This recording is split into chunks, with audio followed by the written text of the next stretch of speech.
What is going on, guys? Alright, so today we're going to be taking a look at what you see before you. This is the Mcfarlane DC Multiverse Superman in the black suit. Now this is the one from the Lois and Clark comic book series, not the 90s show. Although, I gotta be honest, actually, you know, if Mcfarlane gave me a Dean Cain Superman and a Terry Hatcher Lois, I'd actually be down for that. I'm gonna be honest with you. I used to dig that show back in the 90s. I'd buy that. But anyway, that's not what we're here to talk about today. Let's go over the package. Here we got just standard Mcfarlane packaging. There's really nothing special about it. Same as it always is. What you would expect. Here on the side, Superman. Superman, Lois, and Clark. And of course, we've got the UPC for anybody that wants to see that.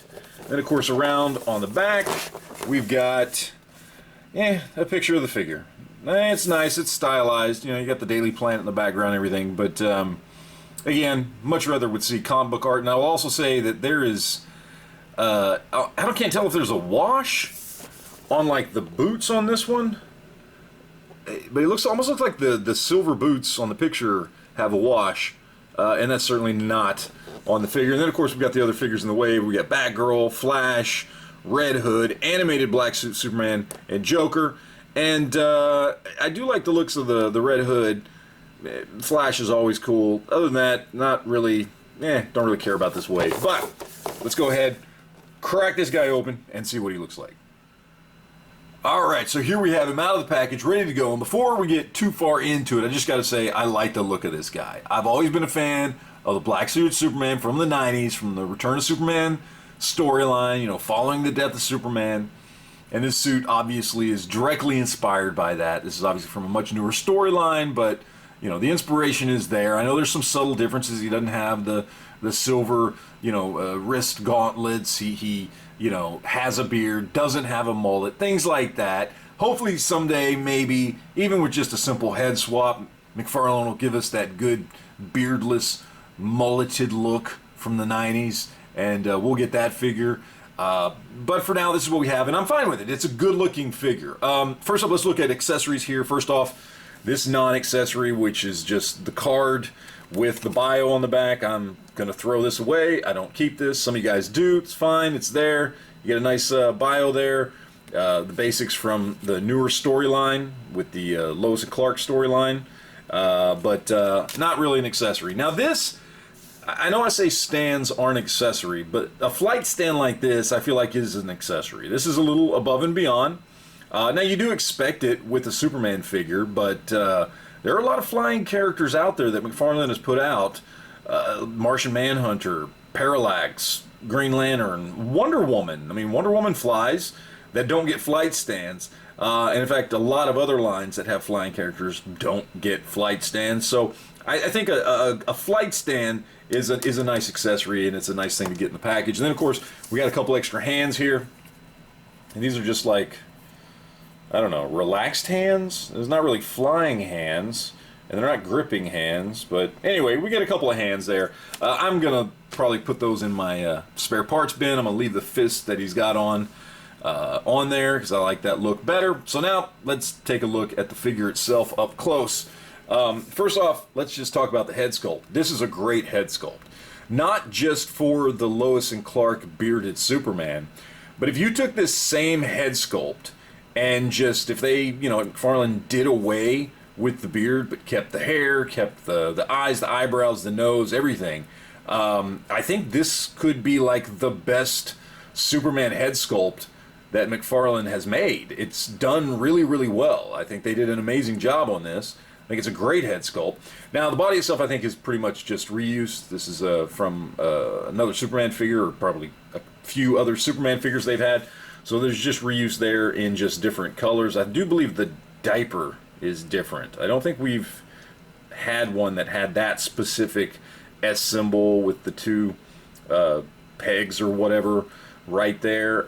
So that might be new, and then obviously the head is new. Other than that, this is all reuse, but it's good reuse. As far as the suit itself, I mean, there's no texture on this. This is just a basic, flat, textured suit. You do have like the little ab wrinkles there from it's supposed to be fabric. You do got some lining on here, but really there's no texturing on this thing to speak of. Again, this is a reuse that would have come with a cape, and so, you know, normally Superman wears a flat, you know, non-textured suit, and that's what this was designed after as far as the figure goes. Again, line work here on the legs, pretty basic, but there you go. And then the paint itself, yeah, he's black and silver. I mean, there's not really much else to do. Silver boots, silver belt, silver emblem, everything else is black. Makes sense, because that's what he looks like in the comics. So, you know, yeah, it's a simple sculpt, but it works in this case for Superman. One issue I did see with mine is, on here you've got this line coming down the middle of the boot that is a molding line, actually, and you can see maybe it starts actually up towards the top of the calf, comes all the way down here, kind of angles off just a little bit, and then that's it. And it's a molding line. And then on this one, it starts off over here and comes down this side and then angles back towards the ankle. It's noticeable, I will say that. And that, to me, is a QC issue, which, unfortunately, Mcfarlane is known for. You can clearly see the molding lines where there shouldn't be molding lines, and because of the silver paint, you can see them pretty well. So that might annoy you. It kind of annoys me, but I'll work past it. As far as articulation goes, basic, standard Mcfarlane articulation, okay?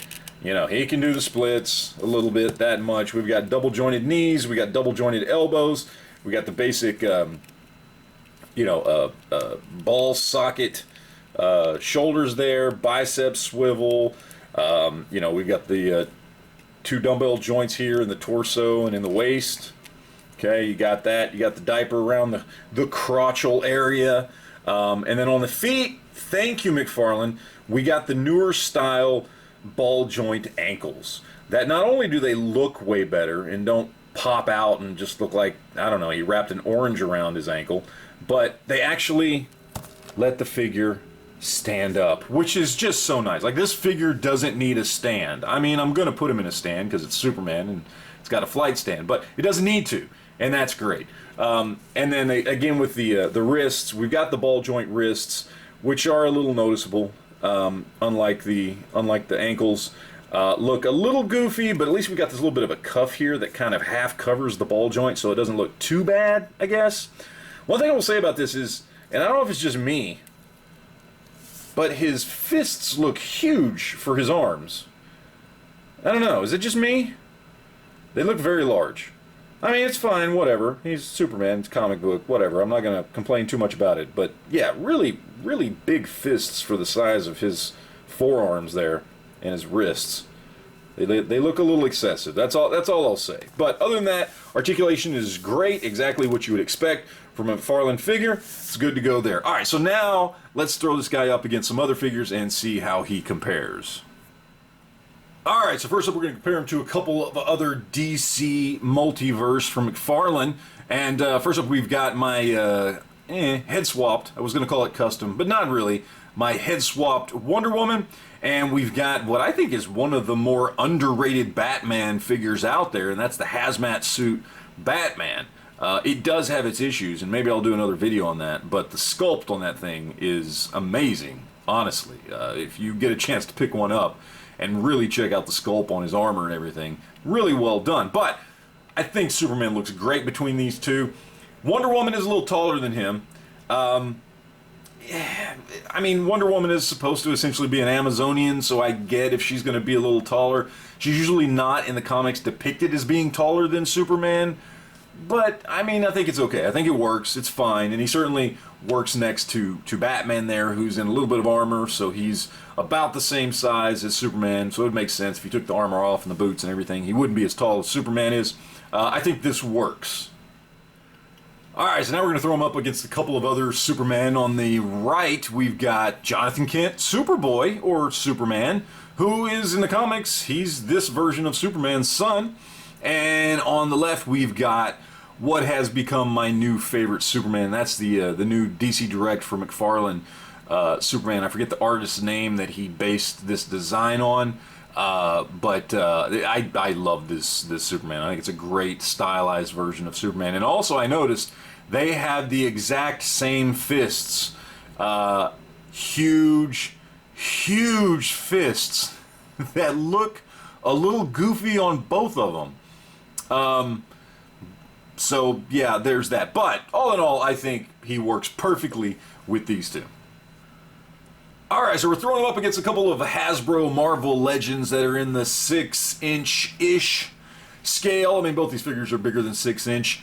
On the left, we've got my kit-bashed Frank Castle Captain America. Comes in at about 6¼ inches. And on the right, we've got the 80th anniversary Thor, who comes in at about 6.5 to 6¾ Both are obviously shorter than him. He's from a 7-inch line. I think they're okay. I mean, I think it would work. Certainly Thor would. Frank Castle Captain America looks a little small compared to this Superman. But again, we're talking two different size lines, so it makes sense. But I think all in all, it could still work if you wanted it to. Alright, throw them up against some imports here. On the left, we've got SH Figuarts Homecoming Spider-Man, and on the right, we've got Figma's First Avengers Captain America, the first Avengers movie. And yeah, these guys don't look good at all with a 7-inch scale figure. Definitely not going to look good on the shelf. Alright, to throw them up against some other 7-inch scale lines. On the left, we got Mattel's Man-at-Arms, and on the right, we have ZD Toys War Machine Iron Man. I think these two work great. If you wanted to put these on a shelf together for whatever reason, this is going to work. They're right in line with each other. The Man-at-Arms is just a little bit shorter, and the War Machine Iron Man is actually just a little bit taller, but I think it works really, really well. Alright, so finally let's talk about price, and this is an easy one to cover. This thing is going for $19.99 pretty much everywhere. You can get them on eBay for 20 bucks with free shipping. You can get them at Target. You can get them at Walmart. You can get them in Best Buy. You can get it everywhere, whether you go in store, whether you order them online, whatever. Big Bad Toy Store. Pretty much everybody has this figure. He's a good figure. It's a new Superman, but for whatever reason, he's just not one of the ones that people are just really, really searching out and kind of wiping off the shelves and clamoring to get to at, you know, all the online stores or anything like that. So he's everywhere. He's available, and he's going for retail, again, 20 bucks. Great price. Is it a simple figure as far as sculpt? Yeah, it is. But is it a good figure? Yeah, it is. I think this is a cool figure, a very cool representation of Superman, of Clark Kent. I like it. I think it's nice. I think it's going to look good on my shelf.